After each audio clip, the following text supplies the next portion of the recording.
Résoudre cette équation-là revient à déterminer les racines énièmes de exponentielle IA.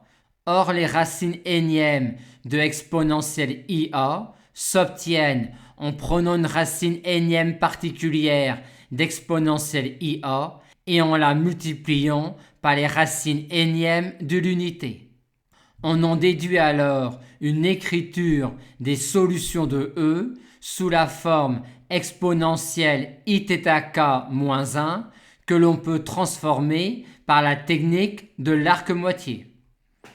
On a donc ici les n racines distinctes de ce polynôme de degré n et dans le terme de plus haut degré est x puissance n. On en déduit donc sa factorisation à l'aide de ces racines. On nous demande maintenant d'en déduire les valeurs de ces deux quantités-là, où alpha désigne un réel quelconque. Si on effectue le produit des zk pour k allant de 0 à n-1, on obtient une quantité dans laquelle intervient ce produit-là. Or, le produit des moins zk est le terme constant dans P de x, terme constant que l'on obtient également en considérant la valeur en 0 de P de x qui est 1 moins exponentielle IA.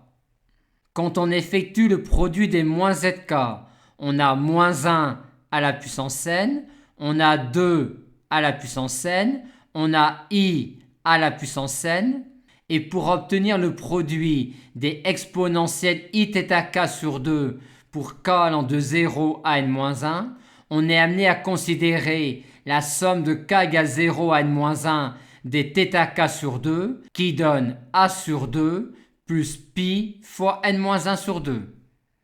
Et on a ensuite ici le produit de k égale 0 à n-1 des sinus θk sur 2. Or, on a ici exponentielle i pi sur 2 qui vaut i à la puissance n-1.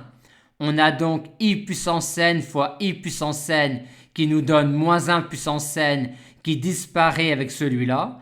Et il nous reste également du i à la puissance moins 1 qui donne moins i. Et on obtient donc cette valeur-là comme valeur du terme constant dans le polynôme p de x. Mais le terme constant dans le polynôme p de x est également sa valeur en 0 qui est 1 moins exponentielle IA. Et en égalisant les deux, on obtient cette relation-là, ce qui nous donne en notant alpha a sur 2n, cette valeur-là pour la valeur de ce produit-là. Maintenant, pour avoir ce produit-là, naïvement, on aurait envie de remplacer alpha par 0. Mais si on remplace alpha par 0 dans cette relation-là, on obtient sinus 0 multiplié par ce produit-là égale 0, c'est-à-dire 0 égale 0. On va donc pour l'instant laisser alpha et mettre dans ce produit-là le terme pour k égale 0 à part. Ensuite, pour pouvoir diviser par sinus alpha, on va se limiter à alpha compris entre 0 et pi ouvert, ce qui n'est pas dérangeant car on va récupérer cette valeur-là comme étant la limite quand alpha tend vers 0 plus de cette quantité-là. Il nous reste maintenant à déterminer la limite de cette quantité-là quand alpha tend vers 0 plus. On a une forme indéterminée de la forme 0 sur 0 que l'on va lever grâce à la connaissance de l'équivalent de sinus u en 0 qui est sinus u équivalent à u quand u tend vers 0.